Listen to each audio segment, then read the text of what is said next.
La gestación subrogada es una práctica que no es legal en España. La nueva Ley de Derechos Sexuales y Derechos Reproductivos lo reconoce como una forma de violencia contra las mujeres. ¿Contra las mujeres, Irene Montero? Pero se te están olvidando los hombres que pueden ser gestantes. Ya sabes, cis mujeres que nacieron siendo mujeres y ahora se identifican con hombres. Ah, que son violencia contra las mujeres cuando son mujeres de verdad, ¿no? Así que sí, es también violencia contra el hombre. Esto es violencia contra el hombre. Esta gente no es que cabalgue contradicciones, es que básicamente son una contradicción. Por supuesto, el cuerpo de la mujer es de la mujer para decidir si puede matar a un bebé, pero si decide vender ese bebé, entonces ya no es cuerpo de la mujer, no es decisión de la mujer, vamos a decidir por ti, amiga.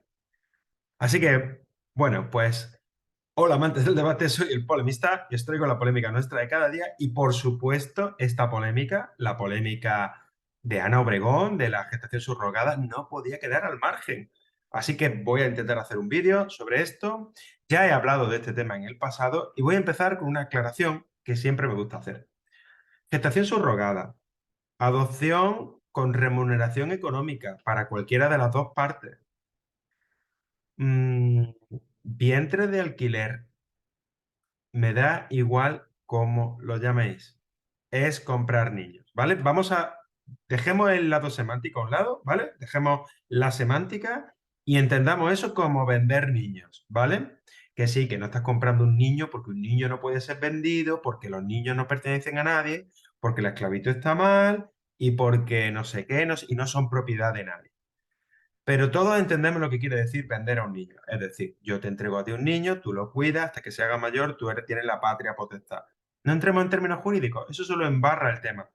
Lo importante aquí no es ver si se vende o no se vende un niño porque los términos son estos o los otros. Entendemos todo lo que estamos hablando. Lo importante aquí es saber si está mal vender a un niño. ¿De acuerdo? Para lo cual le he preguntado a ChatGPT ejemplos del pasado. Yo leo mucha historia y la adopción y las remuneraciones por la adopción son muy antiguas, ¿de acuerdo? Son muy antiguas. Y a esto me dedico yo ahora, a leer cosas que le pregunto a ChatGPT, que pueden ser mentiras, ¿de acuerdo? Y le digo, quiero que me encuentre, me cuente la historia de la adopción y cuando era vista como una transacción económica. Ejemplos históricos, ¿de acuerdo? Aquí lo podéis ver. La historia de la adopción y su relación con las transacciones económicas es compleja y varía según la época y cultura. Aquí hay algunos ejemplos. Empezamos con la antigua Roma, aunque aquí no habla de compensación económica. Em, la adopción, en este caso, en la antigua Roma, era más un acuerdo entre adultos que una forma de proteger a los niños. La adopción se utilizaba para asegurar la continuidad de la familia, especialmente si el padre adoptivo no tenía hijos biológicos. En estos casos, la adopción servía para transferir riqueza, propiedades y estatus social al niño adoptado. Las familias adineradas a menudo adoptaban a jóvenes prometedores de familias menos acomodadas para asegurar una sucesión adecuada. Lo que no te cuenta aquí es que en Roma, en la antigua Roma, también la familia que entregaba su hijo era adoptado era un honor y un beneficio económico para ellos. ¿De acuerdo? Porque, claro, si su hijo heredaba, no sé, un estatus económico brutal, sus padres biológicos siguen siendo sus padres biológicos. El niño no dejaba de querer a sus padres biológicos, ¿de acuerdo? En la Europa medieval, durante la Edad Media, la adopción no era práctica muy común en Europa. Sin embargo, había situaciones en las que los niños huérfanos o abandonados eran acogidos por familias que los utilizaban como trabajadores o aprendices. Y el siguiente matiz es muy importante.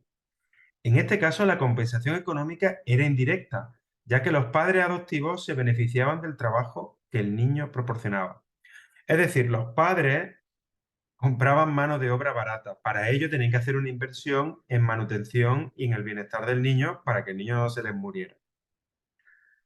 Tenéis que entender que esta gente no era peor que nosotros. Vivían en una situación mucho más difícil que nosotros y nos cuesta imaginarnos nuestros valores morales, entonces con una situación tan difícil. Tenéis que pensar que yo a lo mejor tenía dos hijos y tenía un campo muy grande y entonces adoptaba un niño y lo adoptaba como mano de obra y ese niño podía comer. Tenéis que pensar que el que daba en adopción seguramente vería morir a su hijo. Una de las historias que se suelen escuchar mucho, que yo leí durante la carrera de humanidades que hice, era la historia de los infanticidios de los niños. Tenéis que tener en cuenta que como no había métodos anticonceptivos, se tenían muchos hijos y eran muy, muy pobres, eran extremadamente pobres. Ni siquiera tenían conocimientos de sanidad, ni siquiera eran ricos en conocimiento, ¿de acuerdo? Porque si tú ahora te empobreces, pues tú sabes que tienes que lavarte las manos, ¿de acuerdo? Antes de comer, o que no es bueno ese tipo de cosas, que te puede matar. Sabes cómo funciona el mundo. Serás pobre, pero serás rico en conocimiento. No, no. Entonces eran pobres, pobres en conocimiento y tenían una situación terrible. Bueno, pues había muchísimos casos en la época medieval en el que se producían infanticidios y se decían que los niños morían mientras dormían. Lo que decían era básicamente que la madre dormía a lo mejor con el niño y lo que se excusaban era decir que, que el niño pues que lo habían aplastado o que se había asfixiado mientras dormía por una mala suerte. Lo que ocurría en realidad es que los padres no podían mantener a tantos hijos y acababan con la vida del bebé. Era una especie de aborto a las 9 o 10, a los 9 meses o a los 10 meses. Era una situación terrible y se producía bastante. Por eso también hay niños que mueren en situaciones extrañas en aquella época. ¿De acuerdo? Em, Orfandades y aprendices en la Inglaterra de la época moderna. En los siglos XVI y XVIII, los niños huérfanos abandonados a menudo eran llevados a orfandades o instituciones de caridad que los colocaban como aprendices en hogares o empresas. Estos niños trabajaban para sus maestros y a cambio recibían comida, alojamiento y a veces capacitación en un oficio. En cierto sentido, esto también puede considerarse una forma de compensación económica por el cuidado de los niños. Este es bastante curioso, porque no se ve claramente, pero es claramente pagar por adoptar, ¿de acuerdo? Indentured servitude. En las colonias americanas, durante el siglo XVII y XVIII, algunas familias pobres de Europa enviaban a sus hijos a las colonias americanas bajo contratos de servidumbre por deudas. Indentured servitude. Los niños trabajaban para pagar su pasaje y mantenimiento y una vez que cumplían con el contrato obtenían su libertad y a menudo un pequeño pedazo de tierra. Aunque no es adopción en el sentido legal moderno, estas situaciones implicaban una forma de compensación económica por el cuidado de los niños. Por supuesto que sí, si tú tienes una deuda y entregando a tu hijo cubres esa deuda, estás recibiendo dinero por tu hijo. No es exactamente adopción, pero es comprar un niño, es comprar mano de obra, comprar un niño. Es servidumbre. Que sí, que el término de adopción ahora es mucho más liviano porque los niños no trabajan. Queremos prohibir cualquier parte de trabajo de un niño, pero hay que tener en cuenta que en aquella época no había distinción y esos matices semánticos de los que he hablado al principio no se aplicaban entonces y realmente en nuestro cerebro tampoco se aplican ahora. La adopción en el siglo XIX, este último punto, es uno de los puntos que a mí me llaman mucho la atención. La adopción en el siglo XIX y principios del XX, con el tiempo la adopción se convirtió, perdonad, con el tiempo la adopción se convirtió en una institución más formalizada y legal. Sin embargo, todavía había casos en los que las adopciones eran vistas como transacciones económicas. Por ejemplo, durante la Gran Depresión en los Estados Unidos, algunas familias empobrecidas se vieron obligadas a dar en adopción a sus hijos a familias más acomodadas que podían cuidarlos.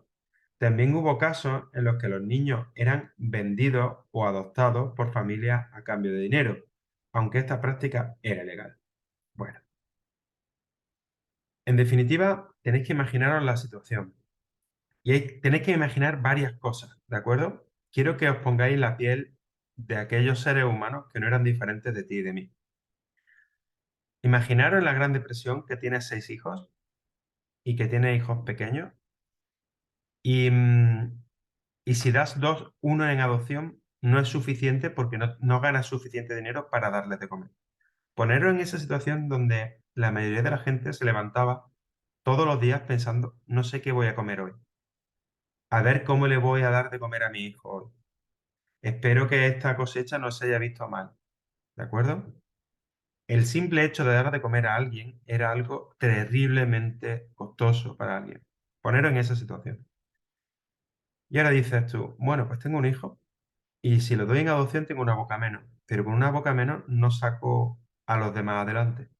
Entonces, a lo mejor si tengo 6 hijos, a lo mejor tengo que dar a 4 en adopción. ¿De acuerdo? Bueno, pues yo como padre pensaría, si vendo uno de mis hijos a una familia acomodada que lo quiera, pues a lo mejor en vez de dar 4 hijos, solo tengo que dar uno. ¿De acuerdo? Entonces, si vendo uno de esos hijos, me cercioro de que esté bien. Obviamente, yo actualmente no me puedo imaginar que los padres antes ni las madres no pensasen en el bienestar de sus hijos. No eran peores que nosotros, no eran animales, ¿de acuerdo? Estaban en situaciones diferentes y muy difíciles, pero no eran inmorales. Tenían los mismos cariños hacia sus parejas, hacia sus hijos y hacia todos sus familiares. Si vendo un hijo a una familia acomodada y consigo dinero, a lo mejor con ese dinero puedo sacar adelante la familia y no tengo que deshacerme de más hijos, ¿de acuerdo? Ahora pongamos que hay que darlo en adopción y todo esto. Ahora pongamos el otro lado, el que paga por la adopción. Es una manera de dar seguridad jurídica al adoptante. Yo en mi familia hemos vivido un proceso de adopción cuando yo era joven y uno de los problemas que había era que los padres biológicos mm, llegaron a ofrecernos, a mis padres, por cierto, hoy sería el cumpleaños de mi padre, hoy. Así que los que hayáis llegado tan lejos en el vídeo, sabéis una cosa, sería el cumpleaños de mi padre fallecido, pues llegó a decirme mi padre que los padres biológicos, era un niño de etnia gitana, pues chantajearon a mis padres con quitarle, con que no viniera más el niño y que no pudiera adoptarlo y ejercer la patria potestad si no le entregaban 1 millón de pesetas en aquel momento, 6.000 euros. Claro, ya os estoy diciendo que eso se dio en los años 90, principios de los 90, ¿de acuerdo? No, en los 80, de hecho, eso se dio en los 80. Y eso se dio. Y claro, lo puedo entender, lo puedo entender. Pero el caso es que mi familia no pasó por ese caso, no pasaron por ese tema. Pero poneros en la situación de que tú adoptas a un niño recién nacido o un niño y tú quieres seguir siendo el padre de esa persona o la madre, ¿de acuerdo? Si es imposible que esa persona renuncie a la patria potestad del niño, si no hay un contrato en el que renuncia a esa patria potestad, pues siempre correré el riesgo de que venga esa persona a los 2 años y me quite a mi hijo. Y ya sería mi hijo, por cierto, porque lo he adoptado.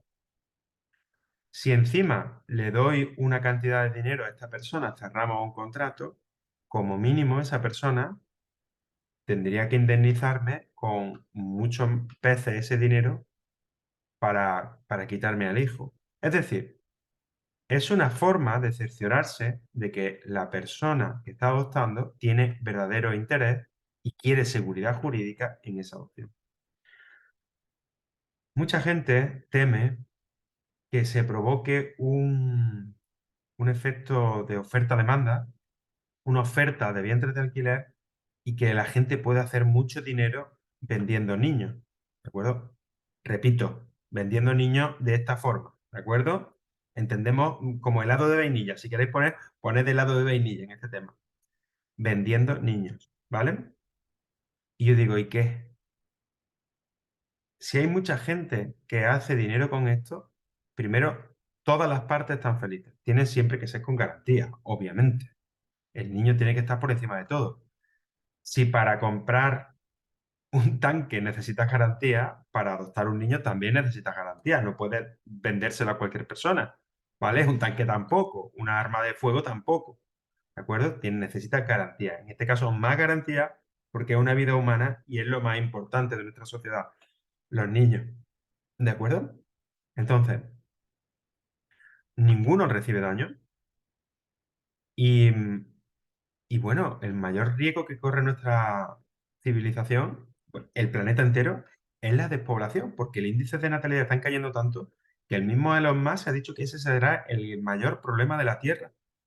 Estamos teniendo muy pocos hijos. Entonces, este problema va a generar más niños y va a generar dinero, transferencias de dinero de gente más rica a gente más pobre.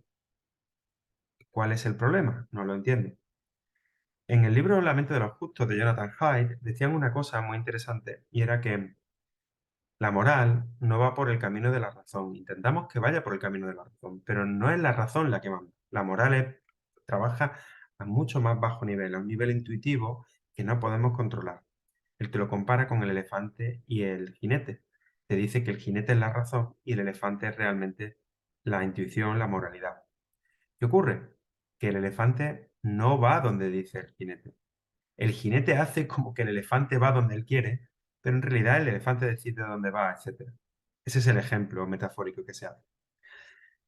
¿Qué es lo primero que hace la razón? O sea, es decir, a ti te cuentan una cosa, te dicen que están vendiendo un niño, que una madre da a luz, una mujer da a luz a un niño, que es su madre, en tu idea mental es su madre, aunque no tenga genes de su madre, por cierto, y esta mujer le da un niño a otro a cambio de una compensación económica. Y entonces tú lo que ves es que es algo terrible, te viene una sensación de injusticia y empieza tu cerebro a buscar daño a terceros. Esto ha pasado en el canal de Telegram que tenemos, Telegram t.me barra el polemista, si os queréis unir, buscad el polemista y lo tendréis. Y bueno, lo que primero que hace el cerebro, la razón, para justificar esta cosa que sucede en la amígdala, que es nuestra valoración moral, lo primero que hace es buscar daño en terceros.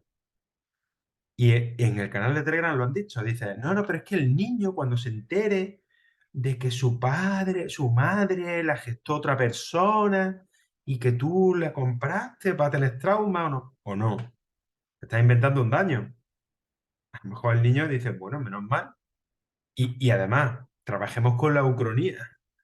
Es decir, puedes suponer lo contrario. Es que esta mujer tuvo un niño y no lo quería y entonces como darlo en adopción no le suponía nada y mm, no le iba a suponer un beneficio, pues no lo da en adopción y entonces se queda con él y como no quería tener niños, pues lo trata fatal, etcétera. También puede suceder eso. Pueden suceder millones de cosas. Lo seguro es lo probado. La realidad es que ese daño no existe. Es un daño hipotético y, por cierto, te podría pasar que te hayan cambiado en el hospital. Nunca lo sabrás con certeza. ¿De acuerdo? Jamás. Entonces, dejad de crear daños para justificar vuestra moral. Desde el punto de vista moral, a mí me parece que es una cosa perfectamente aceptable. Comprar niños enteros, si hace falta. Es decir, si yo digo, no, mira, me va a hacer la gestación subrogada y luego me crías al niño, ¿vale? Me lo crías hasta que tenga 3 años y no quiero cambiar pañales, ¿vale? Y cuando tenga 3 años, entonces ya me lo das. Se ve más claro que es comprar niños, ¿no? Bueno, hasta aquí la polémica de hoy. He visto que mucha gente del canal de Telegram no comenta ya los vídeos, muy mal. Dale a me gusta y comentarlo. Pecadores, polemistas que estáis en el directo, dale ahí a me gusta, etcétera. Bueno, hasta aquí la polémica de hoy, compartidlo y nos vemos en la próxima polémica.